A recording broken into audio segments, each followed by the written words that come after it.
আমার বাচ্চারা অপেক্ষা করে বসে আছে, বাচ্চাদের খায় না, আজকে 2 দিন যাবত বাচ্চাদের খাবার খায় না, মেয়েটা শুধু খাবার নেয় আর লাড়াচ্ছে, মানে নেড়ে ফেলে দেয়। যাকে খুঁজছেন নামটা যদি একটু বলেন, কবে থেকে তাকে পাওয়া যাচ্ছে না যদি একটু বলেন। পারভেজ হোসেন 2013 সাল থেকে আমার হাজবেন্ড।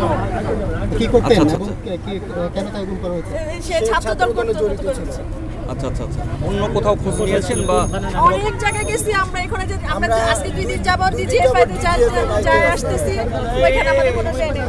প্লিজ আপনারা একটু ভাই সাংবাদিক ভাই আমাদের একটু উপকার করেন, আমরা পাচ্ছি না প্লিজ। অর্থাৎ ছাত্রদল করার অভিযোগে তাকে গ্রেফতার করা হয়। আপনাদের কাছে আপনাদের পায়ে পড়ি ভাই, আপনারা আমাদের একটু হেল্প করেন। এতদিন যাবত তাকে আজকে 11 বছর রাস্তা দাঁড়িয়ে আছি, আপনারা আমাদের হেল্প করেন। আসেননি, তারা কি বলেছে? সব জায়গায় গেছি আমরা, এই 11 বছর যাবত এই দিক থেকে ওদিক থেকে এদিক, এই হাসিনা সরকার আমলে আমরা কোনো বিচার পাই নাই। এখন আমরা সবার কাছে এই বিচার দাবি করতেছি। আমাদের লোক ফিরে দেন। বাচ্চার এখন কি অবস্থা? বাচ্চা খায় না, আজকে 2-3 মিনিট খায় না, আমি অসুস্থ হয়ে যাইতেছে, কথা বলে না। গিয়ে শুধু আমি গেলে শুধু আমার মুখের দিকে তাকায় থাকে 2 দিন যাবত। খোঁজ পেয়েছেন কিনা পাওয়ার? না, আমরা কিচ্ছু কোনো খোঁজ পাই নাই। আমরা শুধু আপনাদের কাছে অনুরোধ, আপনারা আমাদের একটু সাহায্য করেন। এর আগে আপনি ডিবি অফিসে এসেছিলেন কিনা এবং তারা কি বলেছিল? 11 বছর আগে আসছে, এখান থেকে কেটে দিয়েছে। 11 বছর আগে আসছে এবং এটা পেছন না, তার চলে আসে। সেখানে অ্যাপ্লিকেশন জমা দিয়ে গেছিলাম যে আমরা দিয়েছি। আমরা ওই দিকটা যাই, ওই দিকটা যাই, ওইদিকে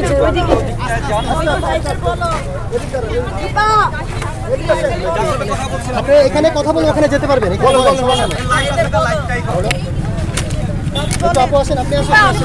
একজন বলেন।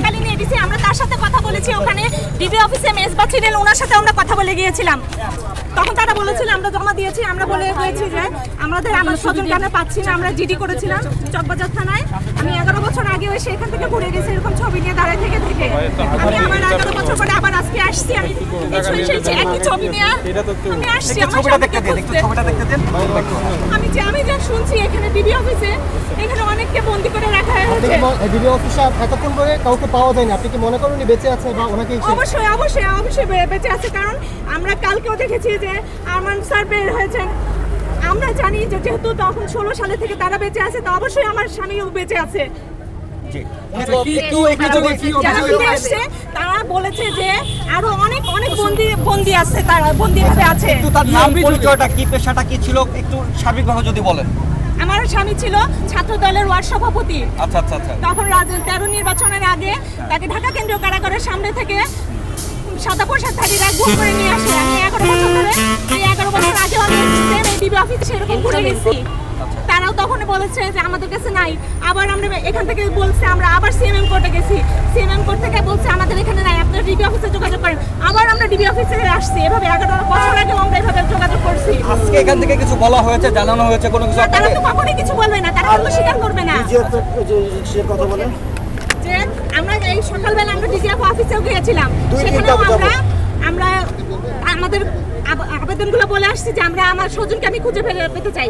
11 বছর হয়ে গেছে, আমি এখন আর অপেক্ষা করতে চাই না। যেহেতু সবাইকে এখন সরকার পতন হয়েছে, যেহেতু আমি জানি আমার স্বামী ছাত্রদল করতো এবং ও রাজনীতির সাথে জড়িত ছিল। এখন যেহেতু হাসিনা সরকার নেই, সেহেতু আমি অপেক্ষায় ছিলাম যে কবে এই সরকার পতন হবে, কবে আমি আমার যেহেতু সরকার পতন হয়েছে, আমি আমার স্বামী আর কথা বলা লাগবে না, বন্ধ করো।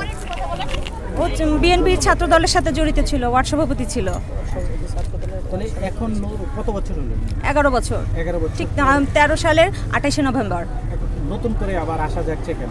নতুন করে আসা যাচ্ছে কারণ তখন আমরা বুঝতে পেরেছি যে এটা রাজনৈতিকভাবে ওদেরকে গুম করা হয়েছিল। এখন যেহেতু হাসিনা সরকার নেই, সেহেতু আমি সেজন্যই আসছি যে আজকে ওর খোঁজ অবশ্যই আমি পাবো। মানে এখানে আসলে যে পাবেন, এটা কি কারণে? কারণ অনেক বিভিন্ন আমরা আয়না ঘরের মাধ্যমে বিভিন্ন জানতে পেরেছি যে এরকম কিছু মানে সরকারের কিছু গোপন সেল আছে যেখানে এভাবে বছরের পর বছর মানুষকে গুম করে রাখা হয়েছে।